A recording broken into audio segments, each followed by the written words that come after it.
Hey everybody, how are we doing? I have to get my mic up here. Glad to see you all. Hey, hey Matt, hey William, Christy, and of course there's my Sarah. Yay! Glad you all made it. I was doing good, and then I don't know. You know me, I'm always a minute or two behind. Sorry, but we'll get right started. That didn't even make sense, but okay. So, greetings to all my truth seekers and justice warriors. I'm your storyteller in the wilderness, Z of Injustice here. And my ride or die Doc is riding shotgun as we navigate the darkness where the predators hunt and the system fails. Hello, everybody. We're ready to shine a light on the forgotten stories society would rather leave buried. So buckle up. The path ahead grows bumpy as we lead you through another section of the nightmare they call the justice system. I'm going to warn you up front, today's episode is kind of heavy. We're talking about 3 interconnected crises that are attacking our children from every angle, you guys. Online predators, school system failures, and a deeply new form of cybercrime called sextortion. That didn't even come out right either, did it? Thank you. I had fun making that, William. Sextortion. Boy. And they've already claimed 20 young lives due to that. So we're going to spend a lot of time on the show calling out when law enforcement fails us, but we're also going to call when they really did their job, because some of them really were stand up. They got in there and they got it done, you guys. So today I want to show you what happens when the police work together, when they put aside the jurisdictional egos and they focus on the mission, and that's protecting the kids. Ooh, Matt had to go to a barn fire. Yikes. Ooh, I hope they were okay. Yeah, you can get Krusty, we realize that, you know, the situation in Texas, it's not just Texas. No, it's not. It's just that this was a special operation that Texas put forth because there was a need. And you're right, it isn't just here, but the only reason we're focusing here is because of this operation and what it brought forth. So I'm sure if I checked into other states, we'd have similar situations, but maybe not. Maybe Texas is one of the states that actually for a chance stepped up. And for that, we can be very happy and proud of them. So and I'm going to bring your attention to this for a reason, because knowledge is power, you guys. The parents need to understand what we're facing. And even if you don't have little kids, if you have little kids in your family, if you're an aunt, an uncle, a grandparent, or just a family friend, we need to know what the children are facing. So this isn't just crime reporting. This is a call to action for every family out there. So let's start with some hope. Okay. In April of 2025, law enforcement throughout Texas carried out one of the most significant coordinated operations for online child exploitation that we've seen in recent years. It was called Operation Soteria Shield. And the name holds some deep meaning because Soteria originates from the ancient Greek, I'm probably not pronouncing it right, shocker, signifying safety, salvation, and deliverance, preservation from harm. So in Greek mythology, Soteria was the goddess of protection who watched over those in need of rescue from danger. So when you hear Operation Soteria Shield, you're essentially hearing Operation Divine Protection Shield. And the Texas results were that there were over 70 different law enforcement agencies working together for an entire month. Not fighting, working together. So they weren't playing that it's not my jurisdiction routine. The results, they had 109 children who were rescued from ongoing exploitation.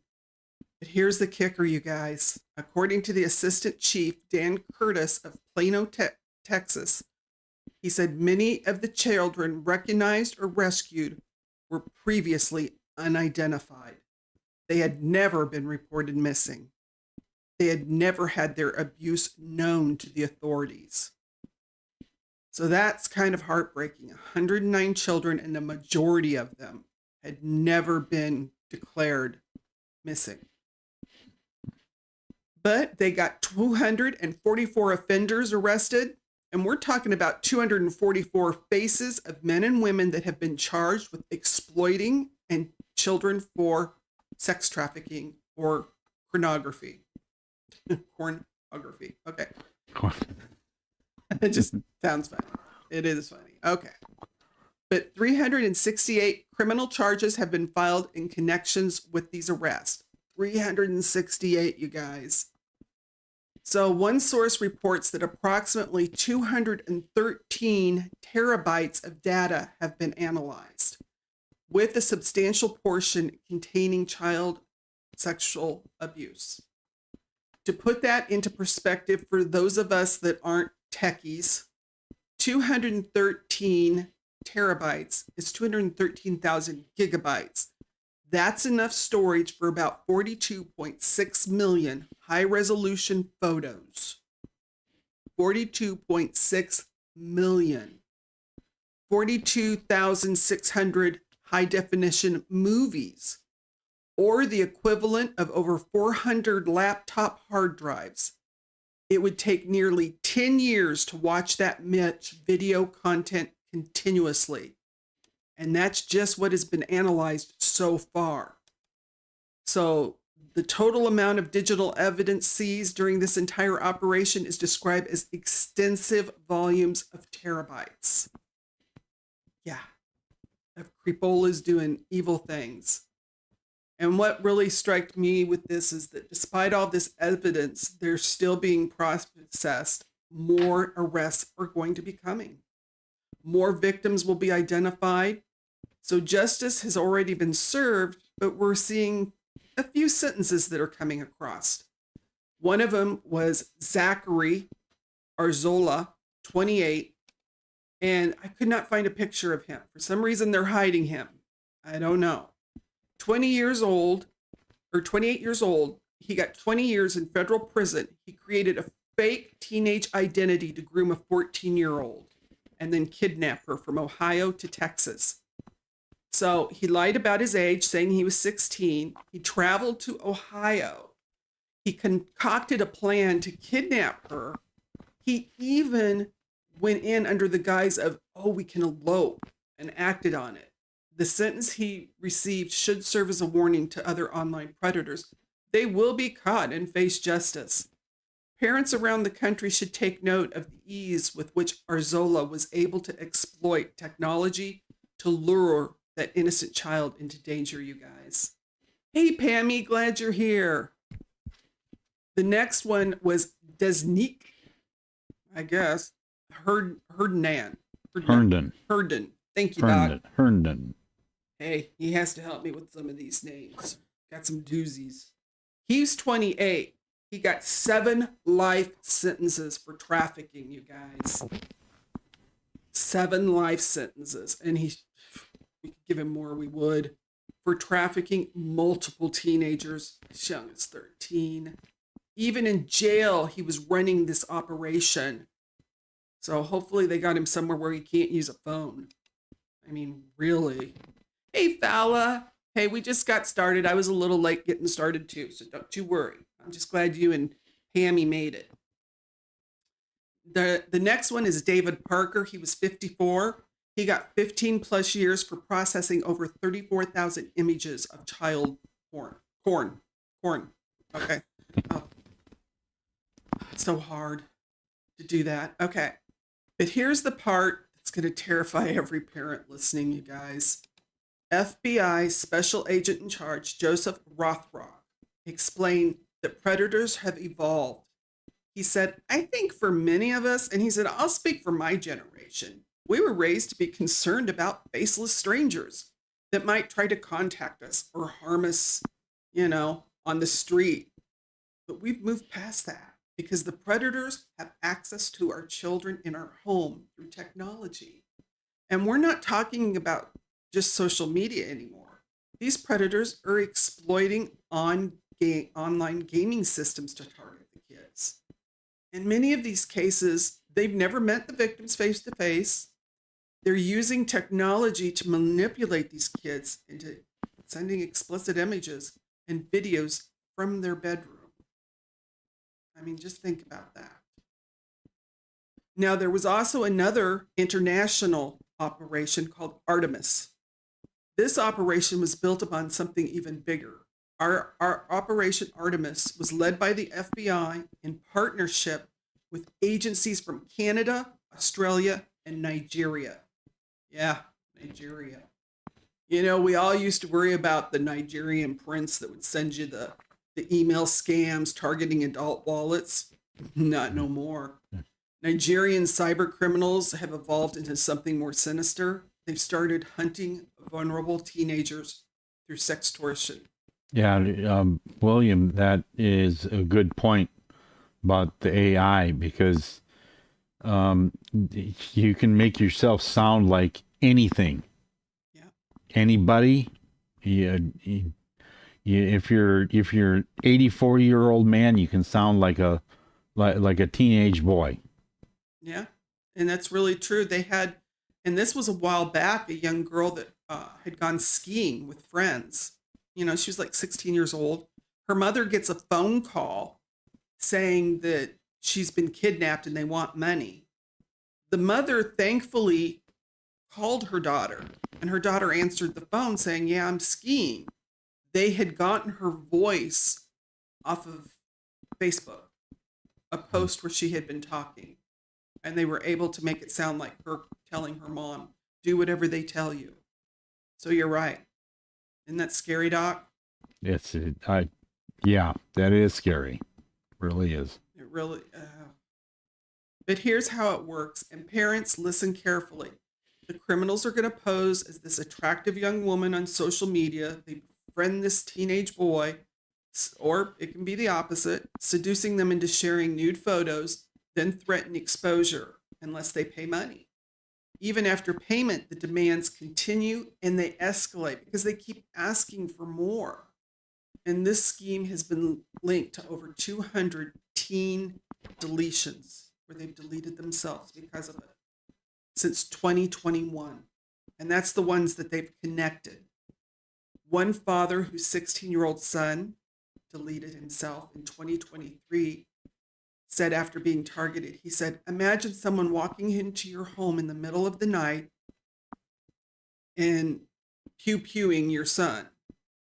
Well, this person did something even worse than that. He scared him so bad that he self-deleted.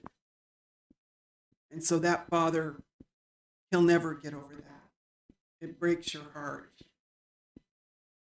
But let me explain a little more about the sextortion, because some people, they might not totally understand how it can happen so quickly with these kids. Why are they trusting them?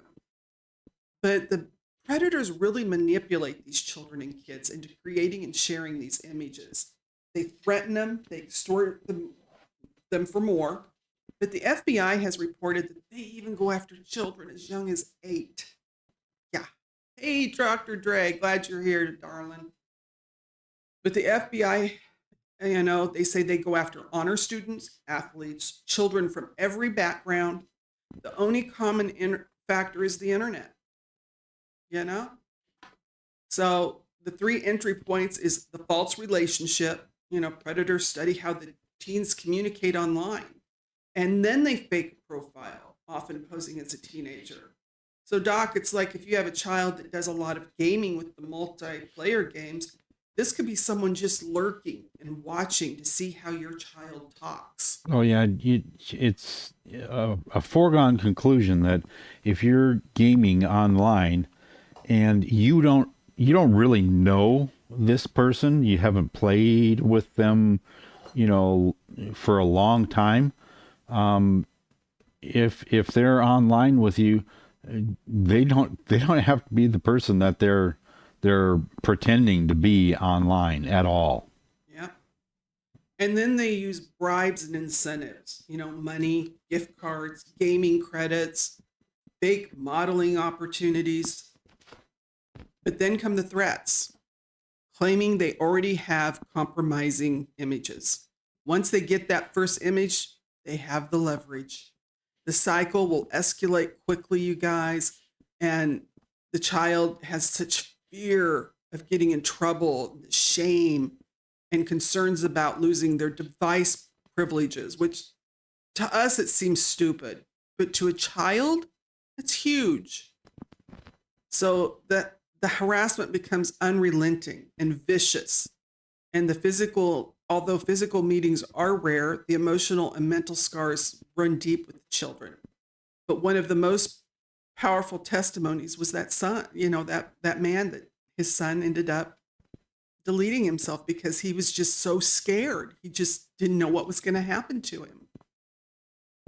So that's something to think about. But we have to make sure that if our child does come to us and tells us, this is something I've done, we can't react badly. Don't start blaming the child, and putting it on them, because then they'll never tell you anything. You have to really let them know that this is a terrible thing that's happened. It wasn't their fault. They got coerced. We talk about coercion in marital relationships, in abusive relationships. Well, this is what's happened to these children. They've been coerced into this. So you got to make sure that you're not, just coming out guns blazing at them. But now we're going to talk about some of the Texas schools.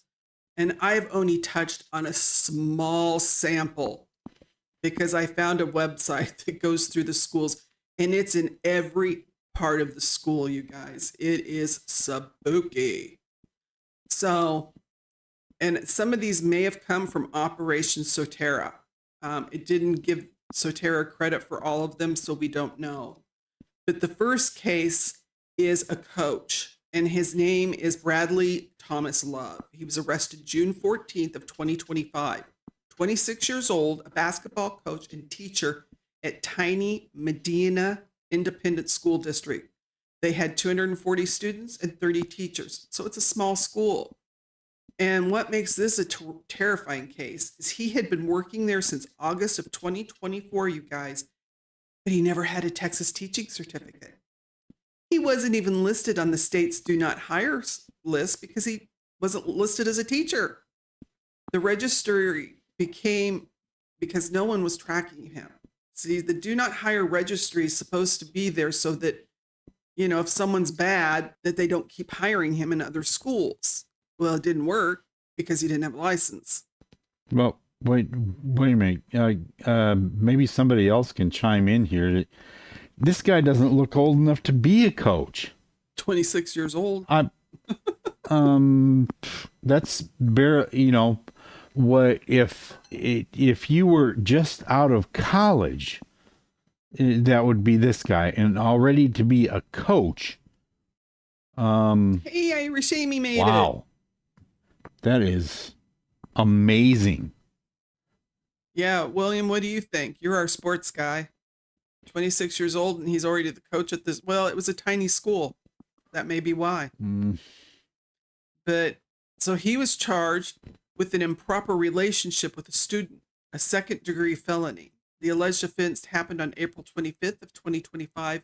He was released on $50,000 bond, but he hasn't gone to trial yet. So we're waiting on that one. But he's been caught. William answered you, darling. Yep. The next one is this teacher. Her name is Ashley Nicole Evans. She was arrested May 14th of 2025. And Ashley was 38 years old. She was a substitute teacher at Kendall Junior High. She showed sexually explicit videos to a 14-year-old students and engaged them in improper conversation in early April 2025. But the cover-up timeline, okay? Get this, you guys. Incident occurred early in April that she did this with these young students. On May 13th, the parents were finally notified. So it was a month later before the school ever let the parents know. And then on May 14th, she was arrested on 2 counts with a bond of $50,000. Okay. So some of these are really going to make some of you that watch Angry Cop, you're going to start getting that feeling that there are a lot of schools pulling the stuff that he was dealing with on his podcast and what he dealt with as a sex crimes officer, detective. So it'll get you going. It'll trigger you. Now, this case is this lovely person is Chad Dwight Barrett, and he was indicted. He was a principal with child porn on May 7th, 2025. He's 56 years old, was the former principal of Hardin Junior High School. Barrett was indicted on 2 counts of possessing child porn. Ugh, they're going to get me eventually. Good thing I'm not monetized yet, right? After investigators found child SA material on his cell phone. The investigation started when he sent an inappropriate video to a student. Barrett had been certified as both a teacher and a principal since 2006. He worked at Pasadena ISD from 2018 to 2021 and Liberty ISD from 2013 to 2018 before joining Hardin. Now, he was the principal running around with this on his cell phone. Just who you want in your school looking after your children, right? Just, yeah, wonderful. What a creepola. Now, he hasn't gone to trial yet either. The next student teacher is Darian Christine Rogers, who was arrested May 16th, 2025. She was 23 years old, was a recent UT graduate during student teaching at Rouse High School in Leander ISD. She's charged with an inappropriate relationship between an educator and student, but the alleged incident occurred in November of 2024 before her student teaching placement. So she must have been volunteering or something. She wasn't even a teacher yet. Yeah. So what did the school do? Well, they did it right. They immediately removed her from the campus when notified on April 9th. They did prompt notifications to the UT and the Texas Education Agency, full cooperation with law enforcement, and direct communication with the families. So this school jumped right on it and did what they needed to do. Got to give them the credit there. There was no hiding it on their part. No, none. Now this is Sheila Valdivesco. She was arrested on May 17th of 2025. She was a teacher's aide. So Sheila here was an aide at Bear Branch Junior High and Magnolia ISD. She was charged with indecency with a child by sexual contact after allegedly SAing a male student under 17.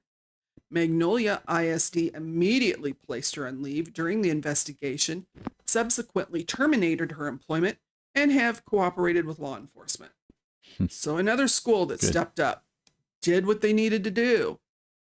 Gotta love it. So that same. Nope.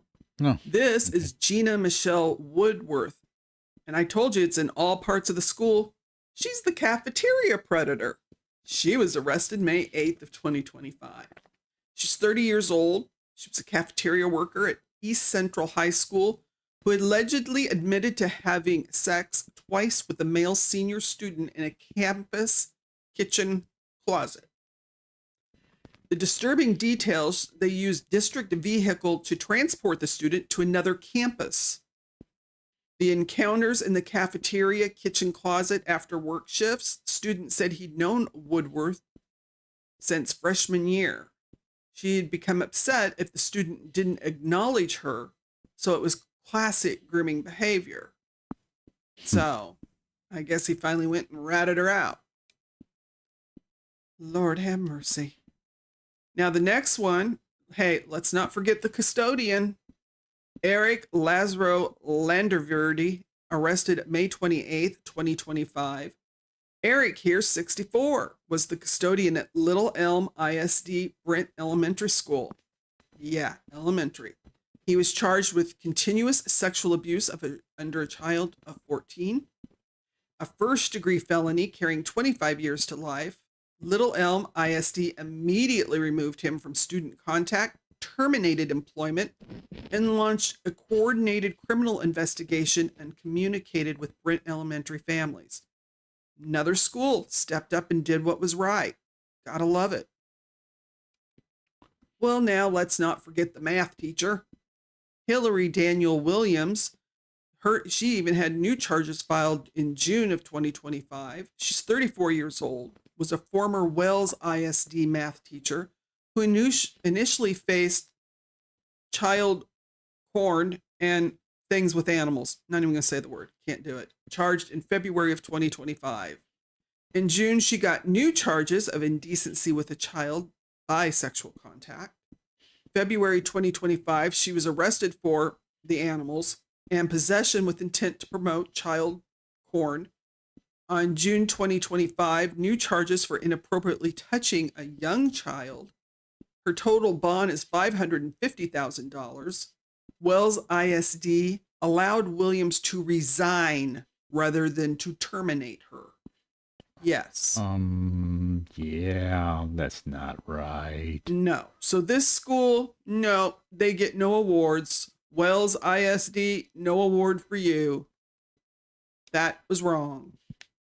Okay. Our next contestant, this one's not going to make you happy. This is a coach who was grooming a student on Snapchat. This is Ty Britton Rexroad. He was sentenced in June 2025. He's 39. He was a former assistant baseball coach and social studies teacher at Comfort High School.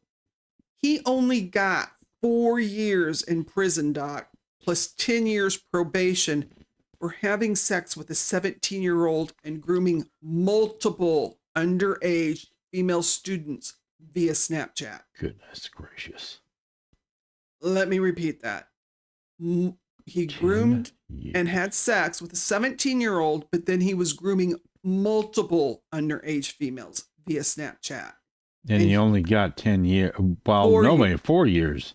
Plus 10 of probation. Yeah, okay. Yeah, that's... he should be on a sex registry for his life. Well, I'm sorry. Of course. But I don't know if I don't know. Because they gave him probation. The grooming timeline started in November of 2023 when he initiated contact via Snapchat, numerous encounters at hotels over several months. January of 2024, he provided the morning after pill when the victim feared pregnancy. He was allowed to resign rather than to terminate him. Yes, you heard me right, Doc. Another one they allowed to resign. And here we're in a state where they feel very strong about the abortion issue, which we're not going into that because that will bring out craziness. But because of their strong feeling on that, they let this guy get off with 4 years, and he gave this girl, a minor, the morning after pill. No. 4 years was all he got. I understand why some people, you think about getting the wood chipper out. Yeah. I really do. I mean, all I can think is this dude knew somebody. Yeah. Because compared to you didn't see the janitor and some of these other getting great sentences. No, this guy got to resign. These other people just got, which they should have just got pushed out. But this one, no, something's up with this one. Okay, now we've got the retired athletic trainer. This is William Lawrence Billy Newsom. He got additional charges in June of 2025. He's 61. He was a retired Bridgeport ISD athletic trainer who initially got caught in an online sting operation in March of 2024. In June of 2025, they got new charges because dating all the way back to 2002 and 2004 when he was actively employed in indecency with a child, sexual assault of a child, aggravated SA of a disabled person. He worked as an athletic trainer at Bridgeport High School from 1998 to 2018. A former disabled student came forward after his initial arrest. He allegedly admitted to viewing child SA material showing victims as young as 6. Yeah. This guy he's the gift that keeps on giving, unfortunately. It just makes you want to puke. Yeah. Yeah. Well, and I think this really shows you that these predators, they don't get better. No, they learn to hide things better. Mm-hmm. Now, this is the school board president. Let's not forget him. This is Jerry James Savtak Jr. He was arrested on June 17th of 2025. This contestant is 59, was president of the Boiling Independent School District's Board of Trustees for over 12 years. He's arrested on felony charges of possessing child SA material showing victims under 10 years old. Now, he was definitely part of the Soteria operation, because it says this was a joint operation by the U.S. Department of Homeland Security and the Texas Department of Public Safety, the Texas Rangers, and the Wharton County Sheriff's Office. Yeah, when Texas Rangers are coming for you, dude, you better duck. Yep. They don't play. The authorities rescued a 4-year-old victim in connection with that case. Yeah, he had to rescue 4 years old. Mm-hmm. So yeah, he's a baddie.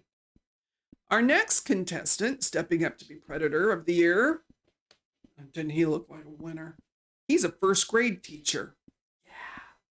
This is Ryan Patrick England. He was sentenced June 2025. Now, he was the first grade teacher at Eloff Elementary and Judson ISD, who got 60 years in prison without parole for continuously SAing multiple first grade students.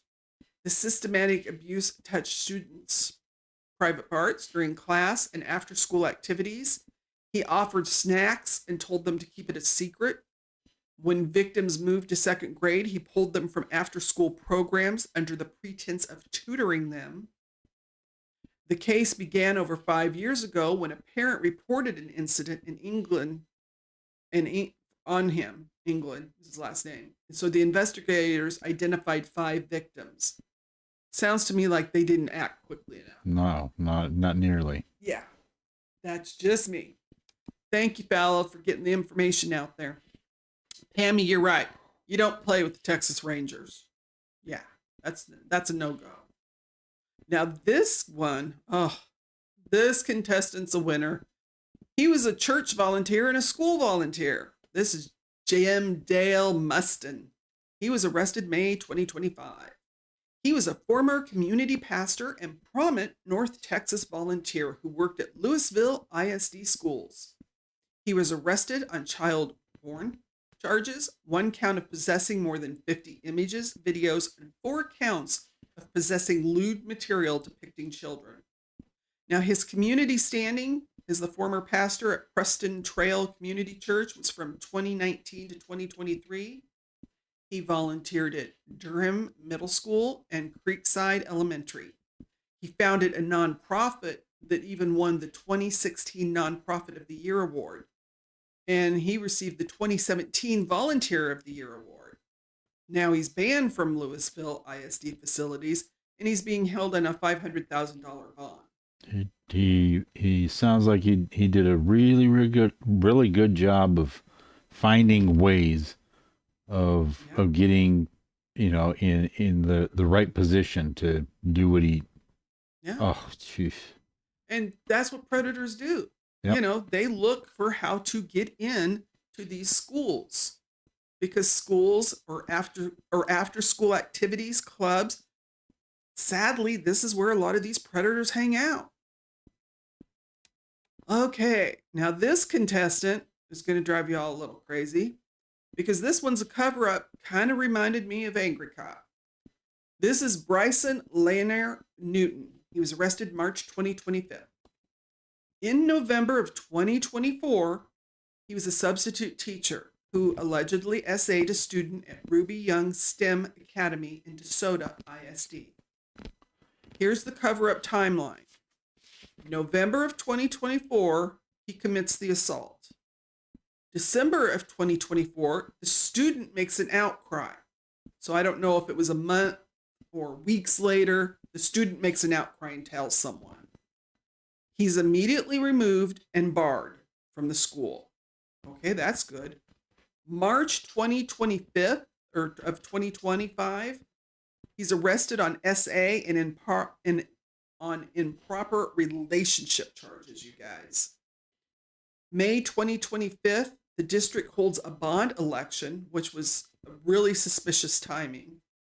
On June of 2025, the community finally learns through Deputy Woodward's social media post. Deputy Brian Woodworth is a deputy in Dallas, Texas, and he has social media on Facebook and Instagram where he talks about the everyday life of being a deputy. And sometimes he outs these people. And he said when he outed this one, the parents went crazy because they did not know. Newton lacked a Texas teaching certificate, and he was already on the state's do not hire registry. And they let him in. Obviously, their hiring process is lacking. Or they didn't care. Well, yeah, same difference. Yeah. Now, the allegations are that the principal, Xavier Lewis, allowed all staff present during this incident to retire before it came out because he didn't want any of the staff to get caught up in lawsuits. See how they cleaned up after themselves? Already just cleaning up so that, they could get away with it. And a former employees claim others in charge knew what happened but covered it up. The suspicious timing with the bond election was all about the cover-up and making sure people were getting retired and other people were getting jobs. Yeah, lovely, isn't it? This contestant, this is a police cover-up because we've talked about the teachers. He was actually the guy that was the cop that was the resource officer. Let's not forget him. This is David Langston, and the Carrollton Police Department. Actually, they helped facilitate a cover-up with this guy because he was accused of crimes against a minor, and the sweetheart deal he got was they let him retire from the police department instead of pursuing an investigation, with the investigation immediately halted upon his retirement. He agreed to make no public statements about his departure and had his peace officer's license protected, showing only separation, making him eligible for rehire elsewhere. Get that part? Jeez. He could get rehired. 32 years of unchecked access to children as the school resource officer. He finally is accused, and they give him a golden parachute. Yep. Oh man. So that's a bad one. Now, this is our last contestant. I mean, I could go for days, you guys, but we're not going for days because it'd be too much on all of us. This is an administrative assistant. Let's not forget the girl in the office. Marissa Juarez was arrested earlier in May of 2025. She's an administrative assistant who was arrested because she's part of this wave of female educators that are getting arrested. And it's really becoming a case of predators infiltrating support staff positions within the school. And what these 16 cases have showed you is that every school role is compromised, whether they're teachers, coaches, principals, custodians, cafeteria workers, board members, board trustees, or police officers. We covered them all. That's why we went over so many, because when I started seeing all these different positions, it was like, what?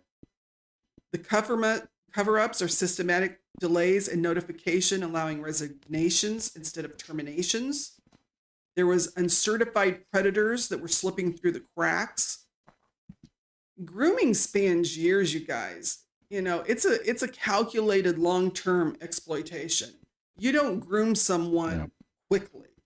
It doesn't happen overnight. No. You're right, Dre. It does kind of look like Wednesday Addams. Only Wednesday Adams would take care of her, trust me.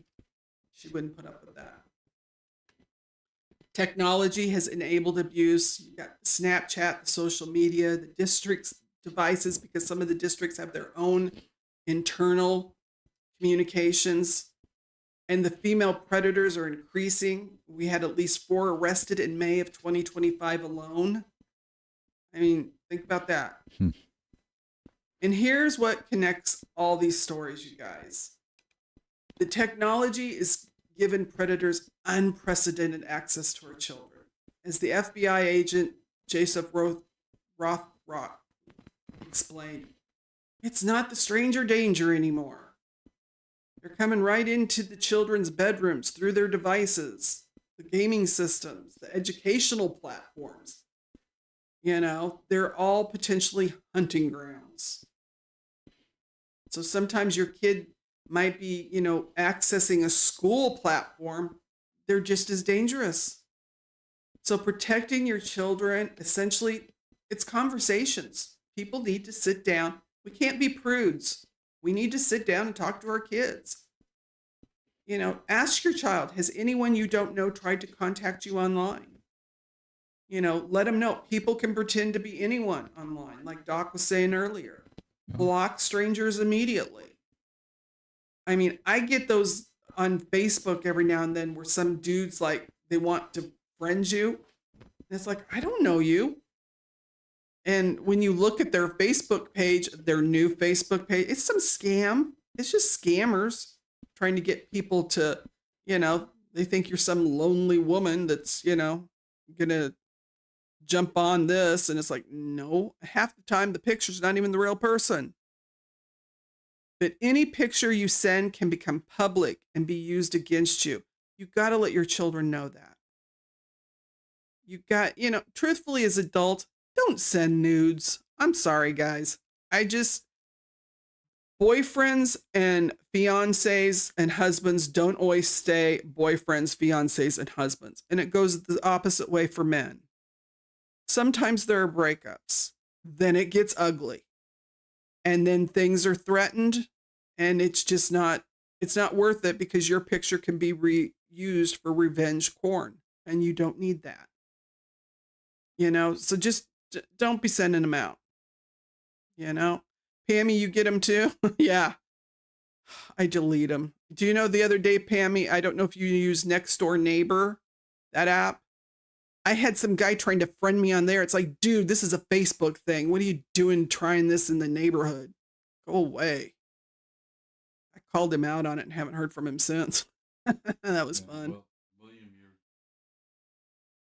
you're right. You know, teenagers, you have to keep on talking to them, you know, from an early age. If you wait until they're teenagers, you're going to have a hard time. I mean, really hard time. So you've got to start when they're young kids. You know, they might feel that this is, you know, they're too young for it, but not anymore. Yeah.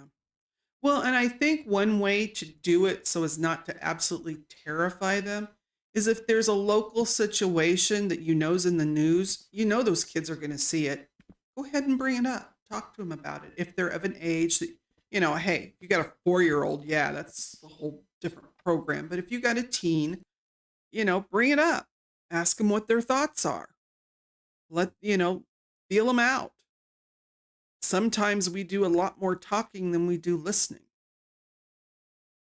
Sometimes you drop a subject and just let people talk. And that's how you find out what they're really thinking. You know, let them know if something feels scary or wrong online. My first concern as a parent or a grandparent or an aunt or an uncle is helping you. I'm not mad at you. You know, I'm here to help you if you're scared. If somebody's reached out, let them know.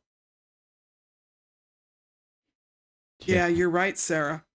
And that's why we tell stories, and that's why we get it out there so people know that Mr. Beast did hire a pedophile. I mean, it was his brother-in-law. Everybody knows it, but they don't realize that the guy had a record and that we have to get it out there. And let them know about school safety. No, you have to know who has access to your children. Do not feel bad of asking about the background checks and the certification verification. Go into that school, tell them, I want to know what you do. I want to know how this is handled. If you don't think they're doing their job, get those names and, hey, find a way to, there's all sorts of Truth Finder, be verified. There's other ways you can do background checks on people. Do it. Don't be embarrassed, because these people could scar your children for life, So you have to protect them. That's your job. Your job is to protect that child at all costs. I mean, don't go to jail. Please don't go to jail, because your child will then be out there without you. But don't accept if the principal or someone on the school board tells you, well, they've resigned, as an explanation for some sudden departure that nobody saw coming. That usually, I'm sorry, is a sign that some mischief has been happening and maybe some evil intent. So get details. Say, I want to know. You have the right to demand transparency from your school district. Maintain your open communication about the online risk with your children. Set device boundaries. No devices in the bedroom overnight. There's no reason they have to have them in their bedroom at night. Review privacy settings together. Spot check the devices and apps periodically. I know the children are a lot smarter than a lot of the adults, but you have to keep up on learning. I mean, something we all have to do is keep up on technology, because it's going gangbusters. But when you have children involved, keep up on it. Yeah, what Sarah said is true. I mean, if they've never been caught before, people, Yeah. bad people, they're if they haven't been caught, they haven't paid the price for anything. Yeah. And if they just started this activity not long ago, who knows? They could be doing things that nobody knows about, and it's man, it's not a Well, good thing. look at that one guy we had that was like 62. He was already in on charges, but they're going back to 2000 and what was it, 2 to 2005, because they found more charges. Yeah. So yeah, they might not have the past charges, because you got to remember, in the past, some of these charges schools and people did not look at. I'm sorry. That's just wrong. They don't look at these. They didn't look at these charges. So now they're going back and getting them. So that's something to think about. And when people try to tell you, Sarah, hey, they don't have past charges. Yeah, well, if they've been caught, once they're caught, if they really did the digging, they'd find out they've been doing this a long time. And Yeah. some of it dates back to when they were teens themselves. It more likely than not, it did not just start happening last month. Yeah. I mean, someone doesn't live a 40, 50, 60 years and all of a sudden in the last 2 picked up the hobby of being a predator. They've been a predator. They've just either silenced their victims, kept them quiet, scared them, scarred them, and moved on. Something to think about. So don't let anyone pull that on you about, well, they don't have that history. Well, I'm checking anyway.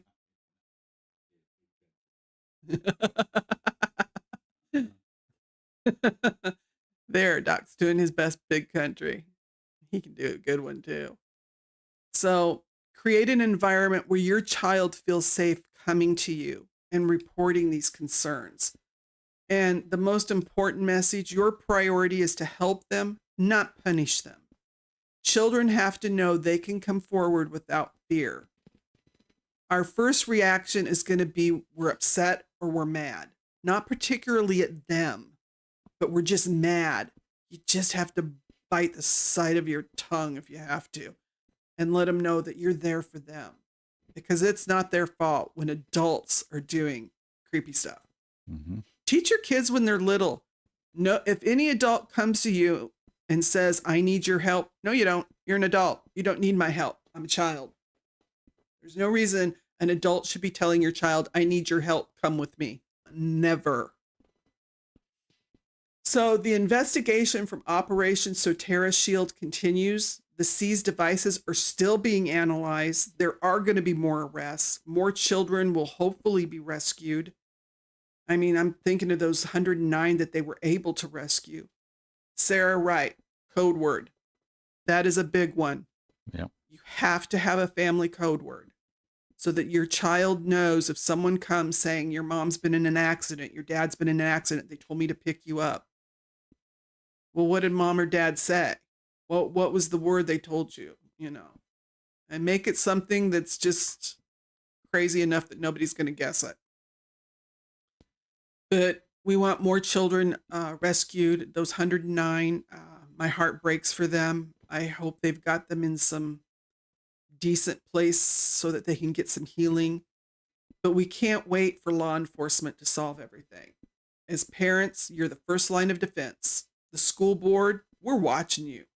Districts, transparency isn't optional anymore. It's essential for community trust. When DeSoto ISD chose to remain silent for those 6 months about that Bryson Lanier Newton, it was a sheriff's deputy's social media post that informed the community. And boy, did they come out with the pitchforks, and I don't blame them. When institutions prioritize their reputation over transparency, that's when we need people like Deputy Brian Woodward stepping up. And resources, you know, if sextortion is occurring, contact the FBI at 1-800-CALL-FBI. Report online tips to FBI.gov. Remember, the child's the victim, not the criminal. And the school-related concerns demand accountability from your district. Attend the board meetings. Ask the hard questions. Our children's safety depends on our vigilance. So truth seekers, I know this was heavy stuff tonight. If anyone had a bad time, I'm really sorry. I tried to put some warnings up. But operations like Soteria Shield remind us that there are some good people out there fighting the worst kind of evil. When Garland Police Chief Jeff Bryan said, predators will pursue and survivors will never stand alone. That's not just PR speak. That is a promise backed by their action. As Wiley Police Chief Anthony Henderson said, every step forward in this operation reflects a shared commitment to protecting the most vulnerable and ensuing those who seek to exploit children are brought to justice. And so my message to all the parents, grandparents, aunts and uncles, concerned citizens, authorities are urging families to use parental controls on any device your child uses. Be aware of what platforms your children are on, including the gaming systems. Know what they're paying attention to, what they're doing. Because as this operation showed, there are predators hunting for victims through all the technology that's out there. And this technology is supposed to connect and entertain your child, but the predators are coming in, you know? So Operation Soteria Shield demonstrates what's possible when law enforcement agencies set aside those jurisdictional boundaries and they work together with that single clear mission, and that's protecting the children. And it really highlighted the widespread nature of the problem right here in North Texas. Every predator relies on your silence, and don't be why we share another story like this on our channel. If you know something, you need to speak up, because those weren't just numbers. They never are. Those are children. Those are people's lives being scarred. So we need to stay informed and compassionate and seek justice, because these aren't just the statistics. You know, these are children in Texas communities, and they're in communities everywhere that this is happening. You know, your own kids' schools, it could be happening. So the trauma doesn't just affect the victim, it goes through the family and the entire community. When law enforcement agencies set aside those boundaries and they work even going international so that children are rescued, that's when the communities, when we demand transparency, and we get to see the cover-ups get exposed. But families, sit down and have those honest discussions with the children. Do it as a family. Let everyone have their say. You know, this is a war for our children, and it's real. Operation Soteria Shield proved divine protection is possible when good people refuse to give up the fight. But before we end, let's quick go over. We have 3 missing people. This is Leilani Johnson. She's been missing since June 7th. And 11:30 p.m. is when she went missing from Devil's Lake, North Dakota. She's 13. Female, hazel eyes. Her hair had recently been dyed red. She's 5'3" and 115 pounds. She was last seen wearing a black hoodie with a logo resembling the anarchy symbol, black sweatpants, and gray high-top shoes. So if anyone knows anything, Devil Lake Police Department, 701-662-5323. Next, we have Madison Lou Gina, and she was last seen June 14th of 2025 in Fort Peck, Montana. She's a little girl that's only 13 years old. She's an American native, brown eyes, brown hair. She's 5'6", 160 pounds. She was last seen June 14th. And the Bureau of Indian Affairs at Fort Peck, give them a call, 406-444-2800. This is Marcus Garcia. He's from, I think it's pronounced Ceres, would you pronounce that how, Doc? Ceres, California? maybe? Ceres, Cal. And he's been last seen June 10th, 2025. He's only 10. Call the local department there at 209-538-5712. His name is ID is 205-3908. He's a Hispanic little boy. They didn't give any other identifying information. But at 10 years old, I mean, come on. He needs to be found, poor little guy. Been missing since June 10th. That's not good. But I really appreciate you being here tonight. Sleep well, Fowler. Doc and I appreciate you coming. We're going to continue to follow some of these stories, see what more arrests and indictments come. Because that's what we do as trial junkies and truth seekers and justice warriors. We follow the justice wherever it's going to lead us. And we fight for those who can't fight for themselves. So I appreciate you guys all coming. I want you to stay vigilant, stay informed, continue to be compassionate. And remember, the children are all counting on us. We're the adults. So I appreciate it. I hope it wasn't too heavy for some of us. But I thought it was important that we have to get this out there so we know what's going on. Love you guys. I think Monday, Racy and I are going to pop on probably an hour earlier and talk a little about the Karen Reed trial. But Matt, we are looking into, we might chat about the use of psychedelics in therapy. Because that was a topic you were interested in, and Tracy wanted to look into that too. So we're going to chat about that a little bit. But thank y'all, and I hope you have a nice evening, and I appreciate you being here. What do you say, Doc? Well, see you later. Ciao.